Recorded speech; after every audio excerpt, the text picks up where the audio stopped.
Good morning all Indians. मैं जो channel पर इसमें रिसर्च जो आपसे शेयर करने वर्ल्ड कम्युनिटी से यूनिवर्सिटी से आज जो मुख्य जो रिसर्च का टॉपिक टाइटल जो रहेगा वो जॉब राइट यानी रोज़गार का अधिकार पर रहेगा। बार बार ड्राइवरों द्वारा असंगठित क्षेत्र में कार्य कर रहे कार्मिकों द्वारा, मजदूरों द्वारा और अल्प वेतन भोगी जो बहुत कम वेतन पर काम कर रहे हैं उन लोगों द्वारा बार बार पूछा जा रहा है कि रोजगार का अधिकार जिसके लिए चैनल लड़ाई लड़ रहा है युद्ध स्तर पर, ये क्या है, इस राष्ट्र को क्या फायदा हो, जनता को क्या फायदा होगा,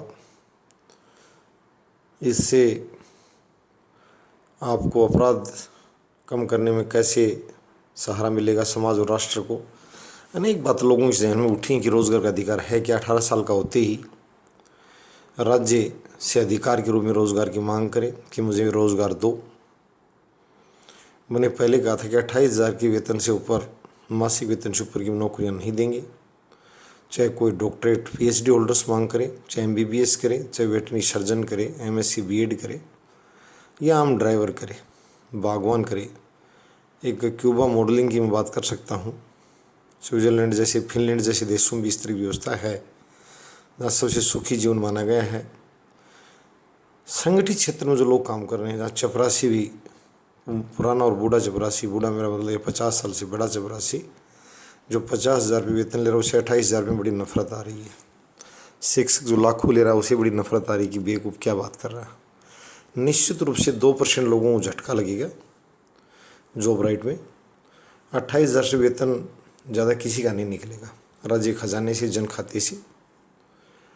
और आपको चोर, उचक्के और भिखारी दिखाई नहीं देंगे जो कहते हैं कि पेट के लिए पापी पेट पता नहीं क्या करवाता। पापी पेट काम करवाएगा, पापी पेट सड़कों पर सफाई करवाएगा, पापी पेट सड़कों पर पेड़ लगवाएगा और डंडा लेकर पहरा दिलवाएगा।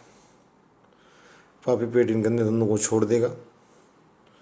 जब रोजगार के अधिकार हुए सबसे पहले हरियाणा और पंजाब जैसे राज्यों से और हिमाचल, उत्तराखंड जैसे राज्यों से कहूँगा, और दिल्ली भी शामिल है, जिनके पास अच्छी खासी आर्थिक सेहत भी है और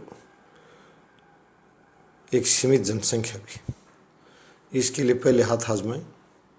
मैं हमेशा जब भी कोई बात चलती पहले कहता हूँ कि हरियाणा की नीतियाँ उत्तर प्रदेश की BJP सरकार, राजस्थान की कांग्रेस सरकार और दिल्ली और पंजाब की आप सरकार ग्रहण कर सकती हैं।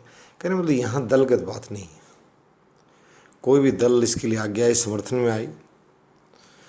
हमारा प्रमुख अभियान ये है कि ये रिसर्च है, ये भी हमें पता है कि हरियाणा में कितनी हज़ार इस तरह की नौकरियों की जरूरत पड़ेगी, वेतन देना पड़ेगा खजाने को, सालाना 31,000 करोड़ की जरूरत पड़ेगी या 40,000 करोड़ की पड़ेगी। वो बातें सामने हैं जितना खजाना हमारे पास है, और कितने लोग इसके लिए आगे निकल कर आएंगे वो आंकड़ा भी।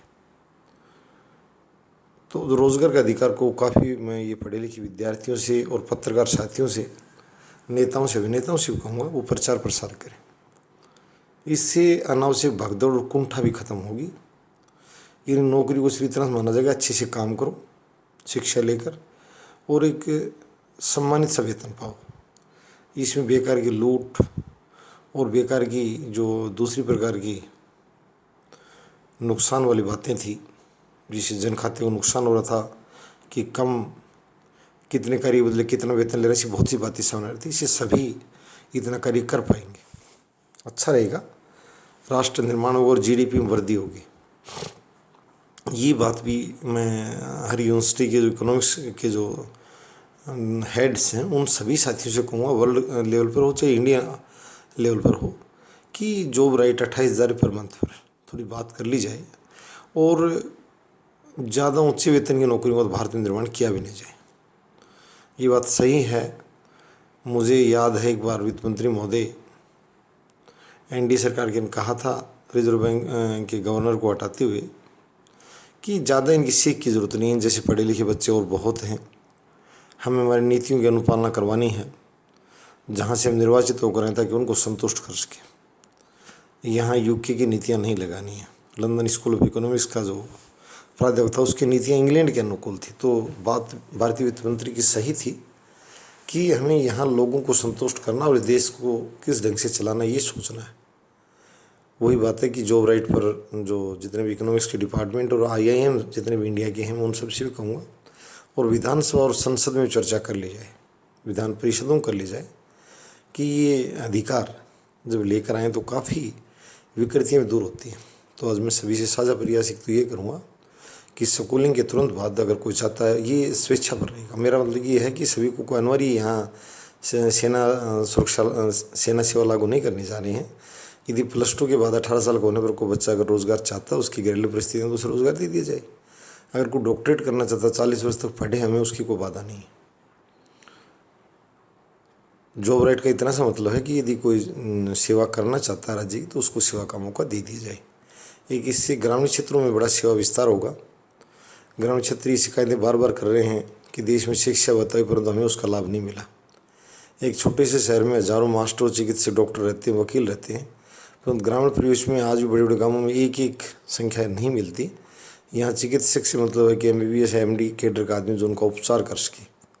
उपाधियों से मतलब नहीं है उनको कि कौन क्या ज्ञानी है या कहाँ क्या रहता है, ताकि उनको चिकित्सा के लिए शहर में न जाना पड़े। ऐसे शिक्षक का कि उनको बच्चों को ट्यूशन वगैरह, उच्च अध्ययन, अच्छी शिक्षा की जहाँ सहायता की ज़रूरत हो तो मिल सके, वो भी वहाँ उनकी शिकायत है कि हमारे यहाँ गाँव में ट्यूशन तक नहीं मिलता, जिसे बच्चों को शहर की तरफ दौड़ना पड़ता है। और शहरों में बहुत C ग्रेड के शहरों में बहुत बड़ी संख्या में टीचरों की उपलब्धता है, तो ये गैप भी खत्म होगा।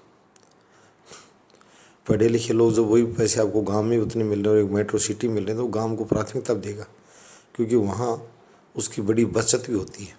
तो इस तरह की ढेर सारी बातें, तो इसको रोज़ाना आगे बढ़ाया जाए। इकोनॉमिक्स के हेड्स को मैं विशेष रूप से निवेदन ये प्रेषित करना वीडियोज़ कि रोज़गार का अधिकार, मैंने पहले बोला 28,000 पर मंथ, इसको हम बेस लेंगे इंडियन प्राइसेस के मामले को लेकर। इससे ऊपर की तो गुंजाइश नहीं है, यहीं टिकेगी बात लगभग। धन्यवाद।